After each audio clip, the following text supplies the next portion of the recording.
സഖാവ് പുഷ്പന്റെ സംസ്കാരത്തിന് ശേഷം അനുസ്മരണ സമ്മേളനം വൻ ജനപങ്കാളിത്തത്തോടെ ശ്രദ്ധേയമായി.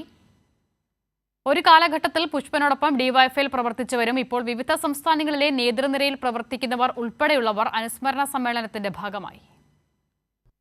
ഉജ്ജ്വല വിപ്ലവകാരിയുടെ ജീവിതം ഈ കാലഘട്ടത്തിലെ യുവജനങ്ങളുടെ പോരാട്ടത്തിന് ആവേശം പകരുന്നതെന്ന് ഗോവിന്ദൻ മാസ്റ്റർ അനുസ്മരിച്ചു. ഇങ്ങനെയൊരു രക്തസാക്ഷി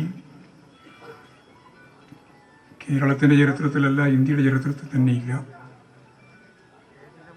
30 വർഷം മുമ്പ് ഒരു പോരാട്ടത്തിൻ്റെ മുന്നിൽ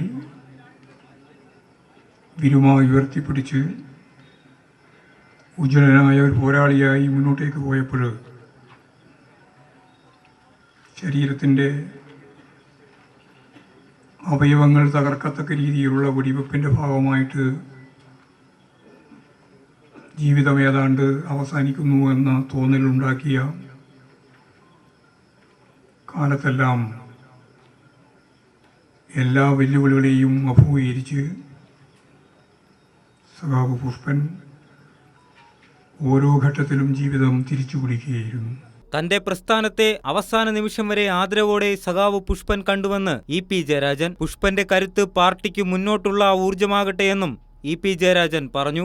മരണത്തെ ഭയമില്ലാതെ സഖാക്കളുടെ എല്ലാവിധത്തിലുള്ള സഹായങ്ങളും എല്ലാ സഖാക്കളുടെയും സാഹോദര്യവും കൊണ്ട് ജീവിതം മുന്നോട്ട് നയിച്ചു. ഇപ്പോഴും സഖാ പുഷ്പൻ നമ്മോട് വിട പറഞ്ഞു.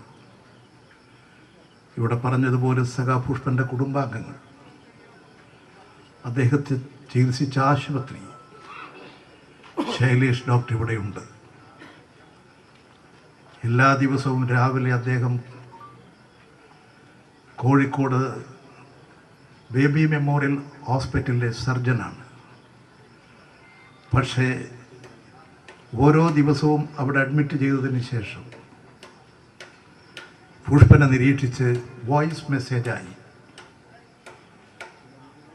അദ്ദേഹം ഞങ്ങളെ അറിയിച്ചിരുന്നു.